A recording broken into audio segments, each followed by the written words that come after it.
Voltando aqui para compliance, quais são os seus pilares? Suporte da alta administração, muito, muito, muito importante. Não adianta você foi contratado como analista de compliance, e você chegou cheio da boa vontade, cheio do gás, você quer fazer o negócio acontecer, você quer dar o primeiro passo. Só que aqui nós podemos encontrar um pequeno problema. Você precisa do apoio da administração, da diretoria, da empresa. Isso é fundamental. Quem que já trabalhou aqui, ou de repente está nessa seara de uma implantação de ERP, e às vezes você fica assim, poxa, mas o meu concorrente implantou o mesmo ERP que eu em 2 anos no máximo, e está tudo redondo funcionando. Aqui dentro da minha empresa está se arrastando faz 6 ou 7 anos e o negócio não deslancha. Que atire a primeira pedra quem nunca conheceu uma história assim, né? O que ocorre nessa que está 6, 7 anos empatando? Eu vou te falar, experiência própria. Falta envolvimento e apoio da diretoria, da alta cúpula. Se ela não compra a briga, se ela não diz eu quero prazo, eu quero esse negócio fechado, eu quero que vocês que são das equipes de participação da implantação abracem o projeto e concluam ele. O diretor fica assim, nós estamos implantando aí um sistema novo. Pois é, vamos ver se vai dar certo. Acabou, cara. Acabou. Você gostaria que a tua esposa ou esposo, você pegasse conversando com uma terceira pessoa e dissesse assim, como é que está o casamento? Está levando, sabe como é que é, né? A gente vai tocando. Meu Deus, vai tocando, vai levando. Isso é horroroso, tá?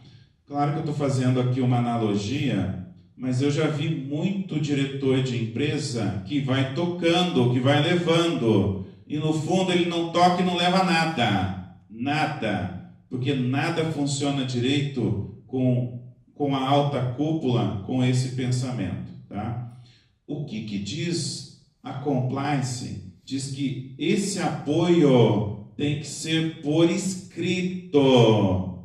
Eu vou além. De vez em quando o diretor da empresa tem que pegar um microfone nos eventos sociais e dizer: estamos aqui dando apoio para a área de segurança, governança, riscos. Eu preciso do apoio de vocês, eu preciso... Você está entendendo? Às vezes o só escrito não serve, também precisa ter o falado. Agora, adivinhar que ele quer que a coisa funcione, não tem como, né? Então precisa do envolvimento da administração da empresa. Um código de conduta e políticas por escrito.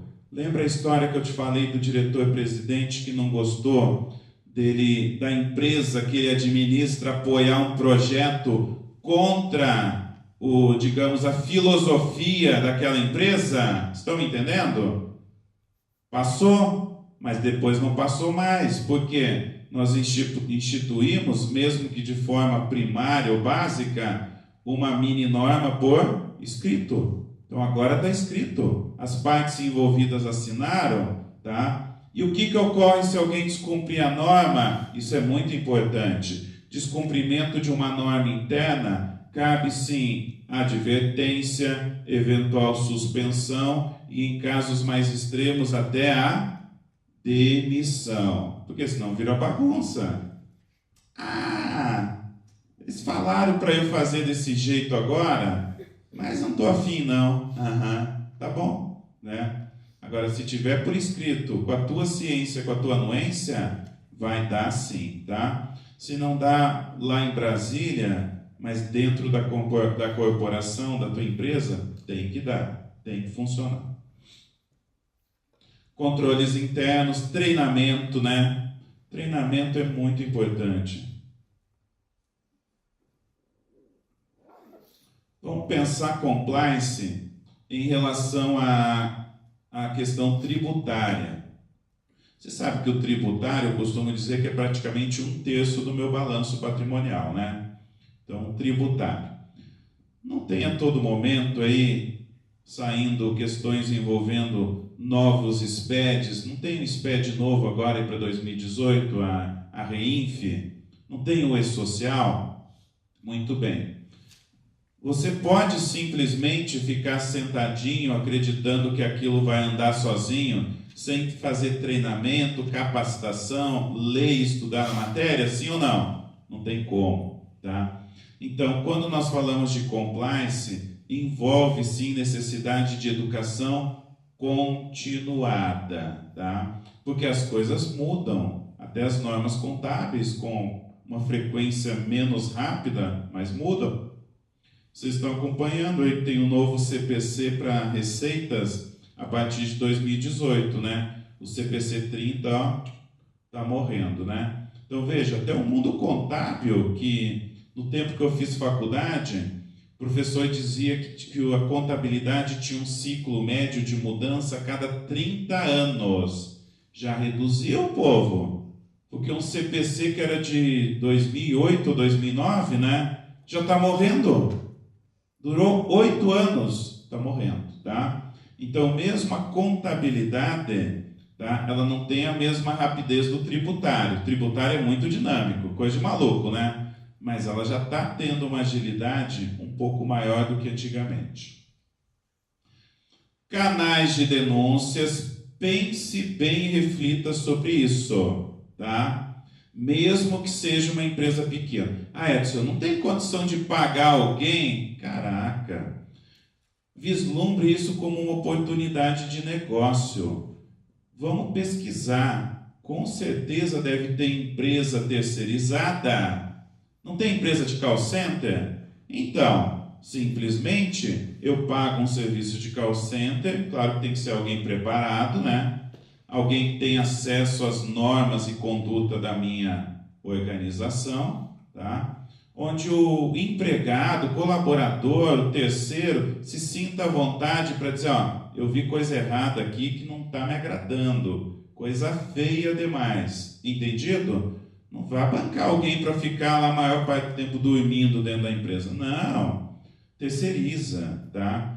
Aliás, a própria atividade de compliance em si pode ser terceirizada tranquilamente, tá? Então, essa é mais uma oportunidade de negócio para o contabilista, né? Ele atuar em compliance, tá? De mais de uma empresa. Porque aqui eu estou falando de empresas menores. Nas grandes corporações, muitas vezes tem a necessidade de ter uma equipe ou profissionais atuando de forma permanente para aquela empresa. Mas nas menores não, as situações vão ser de forma esparsa, ocasional, né?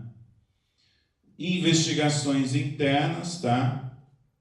Due diligence, monitoramento e auditoria. Vamos por partes. Investigações internas, tá? A gente vai ver isso num slide mais adiante. Você só precisa tomar cuidado, porque antes que seja provado algo, todo mundo é inocente. Vocês estão me entendendo? Então vamos imaginar que você foi lá, ligou para o canal de denúncia e dedurou o Marcos. Muito bem. Então cabe fazer uma investigação e essa investigação interna tem que ocorrer de forma sigilosa, sem botar o nome do Marcos no meio. Esse é um grande desafio. Porque senão você pode estar cometendo uma grande injustiça. E isso até pode reverter num processo civil contra você, concorda? Tá? Eu fui acusado injustamente, eu não posso ir nem almoçar no refeitório, que todos ficam me olhando torto, e no fim eu não era o marco certo. Estão entendidos? Tá? Então, muito cuidado nessa questão de investigação interna, porque ela tem que ocorrer envolvendo o menor número de profissionais, tá? E de forma absurdamente sigilosa. Você não pode expor a pessoa. Sabe aquela história da rádio peão? Que não pode ter rádio peão. Aqui você tem que fazer um pacto de sangue. Você sabe da suspeita, mas nem para tua esposa ou esposo deve contar. Combinado? Estou falando sério, tá? Muitas vezes é assim que funciona. A due diligence, tá? Vai aparecer daqui a pouco, mas muitos conhecem o que é uma due diligence, né? aquela varredura que a empresa de auditoria faz nos saldos do teu balanço patrimonial, né? Pensa comigo, se eu já faço a contabilidade como deveria ser, se eu já tenho conciliação, se eu já tenho relatórios de apoio, depois eu vou mostrar uns exemplos que eu tenho do meu curso de analista contábil. Se eu já tenho toda essa retaguarda pronta, a due diligence vai encontrar algo de muito excepcional? A tendência é que não. Aonde que a due diligence descobre, sim, muita coisa excepcional? Naquele balanço bagunçado, né? Aquele balanço, isso não acontece aqui, claro, que tem um saldo de caixa de R$1 milhão e um empréstimo bancário de 200 mil. É uma coisa bem interessante, um case a ser estudado, né? É óbvio que existem conformidades de contabilização aqui, né? Porque ninguém, em sã consciência, teria um caixa de 1 milhão e pegaria um empréstimo de 200 mil no banco. Monitoramento e auditoria. Essa auditoria pode ser só auditoria externa ou uma auditoria interna. Pensa comigo, eu sou muito pequeno, não compensa eu ter uma auditoria externa. Então trabalhe com aquela hipótese que eu te levantei de solicitar pontualmente trabalho de consultoria, tá? Mas no intuito de fazer sim uma auditoria, nem que seja em determinados processos ou etapas, né? Não, eu não tenho condições de pagar uma empresa bam de auditoria. Tudo bem, então contrata uma empresa um pouco menor e vai começando por partes, né? Eu quero uma auditoria na minha conta bancária, porque eu notei que do último ano para cá, o meu nível de desembolso aumentou bastante. Eu vou comentar com vocês um case prático. E aconteceu, não vou dar o nome, mas é uma grande rede de varejo e aconteceu exatamente no ano de 1998, né? Se não me falha a memória. Essa empresa, cuja administração é lá em Porto Alegre, eu morava lá ainda, eu sou de lá, né? Essa empresa estava implantando um ERP novo. Na época era chique, era a plataforma Unix, né? Quem é mais antigo deve ter escutado do Unix, né? Legal. O que ocorreu? Nessa necessidade da implantação do sistema e reestruturação das lojas, contratou-se mais gente. Contratou-se muita gente temporária e no intuito de que os que se sobressaíssem virariam efetivos. Só que aí tinha um cidadão lá que era super na dele, entrava mudo e saía calado e estava trabalhando no contas a pagar. Escuta essa. Acredita que aquele que parece o mais bobo é o mais vivo, né? Você não dava nada pelo cidadão. Aí ele trabalhou uns 3 meses e meio e aí do nada simplesmente pediu para sair, sem maiores explicações. Aí eu não me lembro como foi, mas algum colega, um terceiro desconfiou, pensou, cara, tem caroço nesse angu, né? Sabe o que ele tinha descoberto? Uma forma de burlar o sistema, porque o sistema ainda estava se desenvolvendo, era um sistema personalizado. Ele não inventou faturas de uma suposta empresa de imóveis e fez pagar valores numa conta de um parente dele. Vocês estão me entendendo? Eu não posso dizer o nome da empresa, mas se eu disser, você vai ficar assim, eu só posso dizer que é uma empresa super enorme de varejo. Com certeza muitos aqui ou a esposa já comprou nela, tá? Ela, na época que eu trabalhei, ainda era da família lá de Porto Alegre, e depois ela foi comprada por um grupo norte-americano. Então pense, um caboclo entrou do nada lá, inventou nota fiscal, foi aprovado e pagou. Se isso acontece com uma empresa enorme, será que não está acontecendo no teu quintal, com uma empresa de menor porte? Pode sim. Infelizmente, quem quer fazer a coisa errada sabe ser criativo nessas horas.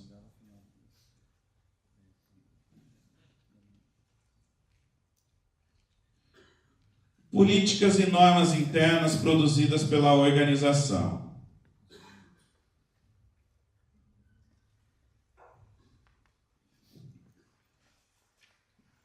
Normas internas ou regimento interno. Política de segurança, tá? Às vezes a gente fica meio aborrecido, o que parece até uma paranoia. Lembra essa empresa? Aliás, as duas são de Ponta Grossa, né? Uma é uma indústria de MDF e a outra é uma indústria de caminhões, que eu fui fazer curso em company, ambas em Ponta Grossa. E aí, como é Ponta Grossa, pertinho, né? Fui com o meu carro mesmo. O que ocorre? As duas têm uma política de segurança em comum.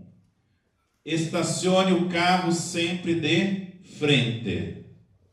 Talvez vocês tenham isso na sua empresa. Não posso estacionar o carro de bunda, de ré. A alegação é que no caso de uma emergência, fica mais fácil para você tirar o carro do estacionamento. Ele já está de frente, não precisa manobrar. Tá? Então, é uma política de segurança da empresa, né? O que mais, tá? Uma das empresas, eu não poderia nem botar os pés para dentro se eu não assistisse um vídeo de 20 minutos sobre as normas de segurança dessa empresa. Sem chances. Não posso entrar.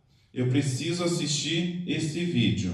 E uma delas implantou algo que é meio fora do comum em decorrência de um acidente de trabalho.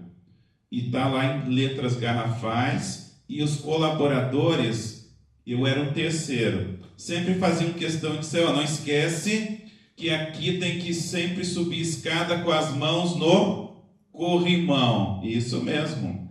Uma empresa aqui de Ponta Grossa te obriga, por mais que você diga, não, eu estou bem, eu faço academia todo dia, eu estou mandando. Não. É obrigado a subir escada com as mãos no corrimão. Então veja que são pequenas situações, mas são políticas voltadas à área de segurança, né? Termo de responsabilidade. Poxa, esse é antigo, né? Vamos pensar o meu pai. Meu pai, quando ele trabalhava nas empresas, ele era mecânico de manutenção. Não pega a ferramenta da empresa? Quando pega, o que tem que fazer? Assinar um termo de responsabilidade. Olha, eu estou pegando essa furadeira, estou pegando esse alicate, né? E vou devolvê-los dentro do possível na mesma condição, blá, blá, blá. Então, estou assinando o quê? Um termo de responsabilidade. Isso é um exemplo meio bobinho, né, que eu dei, mas é um exemplo.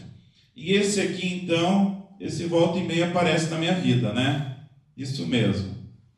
Ô Edson, a gente aprovou o teu orçamento, a tua proposta de consultoria, mas primeiro você tem que assinar um termo de confidencialidade. Não é desconfiança, pessoal. Isso é algo a mais, é uma segurança, né? Eu fui fazer um trabalho de revisão fiscal de um SPED e a empresa exigiu de mim, antes de te passar qualquer arquivo, preciso que você assine esse termo de confidencialidade. Então, esse é um dos mais comuns. E você que é pequeno, comece por aí. Então já entendeu a dica, né? Quero começar com compliance. Quero engatinhar nesse negócio. Exatamente nessa ordem. Crie um código de normas internas ou regimento interno.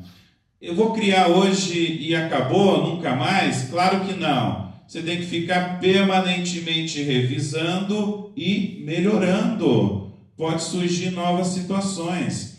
Lembre-se dessa questão da segurança que a empresa aqui de Ponta Grossa, em decorrência de um acidente de trabalho, implantou a necessidade de subir a escada com a mão no corrimão. Isso não tinha na norma original. Isso foi implantado posteriormente, né?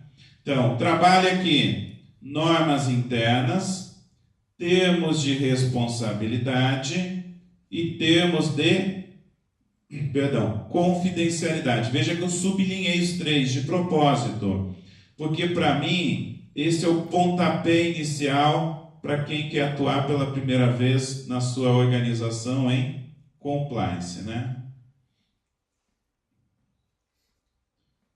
Nós temos a nível nacional leis, decretos, portarias, resoluções, instruções normativas, pareceres, etc. Um monte de coisa que naturalmente a gente já deveria respeitar, correto? Isso é de conhecimento público, isso muitas vezes está disponível na própria web, né? Então isso não é um material que precisa ser produzido, é um material que já está disponível. Você já deveria ter conhecimento. Claro que quando sai uma alteração de lei, você precisa fazer uma reciclagem. Essa reciclagem muitas vezes vem na forma como vocês estão fazendo de treinamento, né? Outros instrumentos de regulação dos mercados nacional e internacional. Aqui eu estou dando destaque para a chamada Lei Sarbanes-Oxley, né? Uma lei americana que também o pessoal de auditoria costuma abreviar pela sigla SOX, né?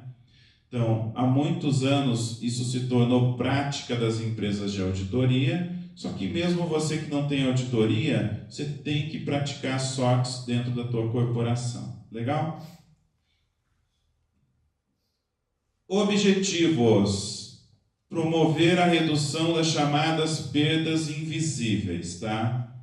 Perdas invisíveis porque é aquilo que passa batido, né? Como a gente fala no jargão popular. Então eu tenho que criar mecanismos de controle e de fiscalização disso. Tem que ser um terceiro, tem que ser parte independente, não pode ser alguém amigo, parente de quem dirige a empresa. A gente vai ver que nos comitês de auditoria, que já são exigidos hoje para as SAs de capital aberto, para as entidades de economia mista e para as empresas que tenham negócios lá fora, no exterior, no mercado americano, eu preciso ter o chamado comitê de auditoria. É uma exigência, uma obrigatoriedade. E vocês vão ver que o membro do comitê de auditoria não pode ter amizade com a administração. A lei americana, por exemplo, não admite que seja nem parente em terceiro grau. Você consegue imaginar? Você conhece todos os teus parentes de terceiro grau? Eu não conheço, né? Mas para você ver o rigor da coisa, é justamente para garantir a maior imparcialidade, né? Para que não haja nenhum envolvimento de caráter sentimental. Ser e estar em compliance. Ser compliance, conhecer as normas, procedimentos, agir em conformidade, ética e idoneidade. Estar em compliance, intimamente em conformidade com leis e regulamentos internos e externos. Eu gostaria de colocar da seguinte forma: quem é da minha equipe interna tem que ser compliance. Quem se envolve comigo como clientes, fornecedores e parceiros de negócio em geral, ele não precisa ser compliance, basta ele estar em compliance. Ficou clara a diferença? Então, o primeiro quesito deveria ser uma obrigação inerente a todo membro da tua equipe de trabalho. Combinado? Naturalmente, ele deveria agir dessa forma. Se ele não age ao natural, porque o caráter dele pode ser duvidoso, então tem que ter por escrito justamente para você aplicar a fiscalização e as eventuais sanções cabíveis. Por escrito tem que funcionar, né? O que o Código de Conduta deve citar? Ele tem que, primeiro, atender integralmente à lei e regulamentos em geral. Ele tem que combater corrupção, cartel, fraudes, lavagem de dinheiro. Eu diria que essa letra B, independente de constar de forma clara no teu código teu código de conduta da compliance, nós já temos desde 2013 uma lei ordinária nesse sentido, né? É como eu te falar que eu pego alguns contratos sociais de empresas limitadas e elas repetem no contrato situações aplicáveis de forma genérica a todas as sociedades limitadas e que constam no Código Civil. É desnecessário, concorda comigo? Se aquilo já é uma situação extensiva a todos, eu não preciso replicar no contrato, né? Eu vou dar prioridade no contrato àquilo que seja uma exceção. Exemplo, né? Só para vocês raciocinarem. Pelo Código Civil, tá? A princípio, se eu sou sócio de uma limitada com 30% do capital, quanto que eu tenho direito dos lucros dessa empresa? 30%. Pode-se criar uma sistemática de um percentual ou valor diferente para mim? Pode, só que o Código Civil diz que eu tenho que transcrever em cláusula específica do meu contrato. Então veja que interessante. Existe a regra geral da lei, mas tudo aquilo que fugir da regra geral e for exceção, precisa estar previsto no contrato. No caso aqui, no Código de Conduta. E aqui, evitar conflitos de interesse. A gente vai falar sobre isso depois, tá? Porque o próprio Código do Contabilista tem situações de conflito de interesse bem interessantes, tá? A gente aborda isso na sequência. Código de Conduta da Compliance, né? Continuando. Evitar pagamentos de facilitação. O que você acha que é um pagamento de facilitação, a grosso modo? Ele pode ser interpretado como uma propina ou suborno, tá? Aqui a nível Brasil, veja como são as coisas. A nível de vários países lá fora, qualquer tipo de pagamento de facilitação é proibitivo. Em alguns países está sujeito até a sanções penais, pode ir para a cadeia. Já aqui no Brasil, a lei e a própria instrução CVM, né, no caso das SAs de capital aberto, ela é um pouco mais branda, tá? Em conjunto com o Código de Ética, ela diz que você tem que segregar que tipo de pagamento é esse de facilitação. Vou te dar um exemplo. Você precisa que a Copel faça uma ligação, tá? Uma ligação de luz no estabelecimento da tua empresa. Se você quiser com urgência, tem como? Tem, só que tem que pagar um plus. Esse plus, sob uma certa ótica, ele é um pagamento de facilitação, porém está dentro da lei, está dentro da norma. Vai vir bonitinho, vai vir na conta da fatura, é uma situação prevista, né, pela ANEEL. Estão entendendo? Então é uma propina legalizada. Senão eu tenho que esperar, sei lá, de 3 a 7 dias úteis. A pressa é minha, tá? Então essas questões que envolvem principalmente energia elétrica, envolve também telefonia, né? Que eu estou chamando aqui de uma propina, abre aspas, legalizada, é um pagamento de facilitação. Mas se estiver dentro da lei, não tem problema. O problema é quando ele está fora da lei, né? Que é o jeitinho. Aí isso deve ser combatido e evitado. Eu vou te dar um outro exemplo. Eu tenho aqui, trabalhando tanto tempo, né? Eu lembrei de um outro exemplo de um pagamento de facilitação, mas que aos olhos aqui da norma brasileira passa, né? Eu prestava assessoria para uma empresa que estava ainda em fase pré-operacional de telecom, fibra ótica, e ela foi verificar a questão da Anatel. Bom, você entrar no peito e na raça para conseguir o registro na Anatel ia levar, sei lá, 1 ano, tá? Agora, veja como são as coisas. Tem uma empresa de consultoria, se eu não me engano, de São Paulo, que ela já sabe os trâmites, já tem mais facilidade, já sabe os caminhos, vocês estão entendendo? E ela consegue abrir em 4 meses. Resumindo, contratei essa empresa de consultoria. Sob certa ótica, isso não é um pagamento de facilitação? É. tá? Só que aquilo que eu te expliquei, se fosse no mundo lá fora, seria uma atitude condenável. Mas aqui no Brasil, se estiver tudo dentro da normalidade, se não houve por parte dessa empresa de consultoria nenhuma ilegalidade, pagamento direto de propina a um servidor público, ou seja, foi mais rápido porque ela já conhece a burocracia. Estão entendendo? Ela já conhece. Então, isso não é considerado pela ótica do Brasil como um pagamento de facilitação. Então, o que é importante? É você identificar por escrito o que é ou não um pagamento de facilitação, até para que o setor de compliance saiba se tem ou não que penalizar aquele profissional. Espera aí, isso aqui que você fez está fora da lei ou da normalidade. Isso não pode. Agora, esse está dentro, então esse eu deixo passar. Esse passa.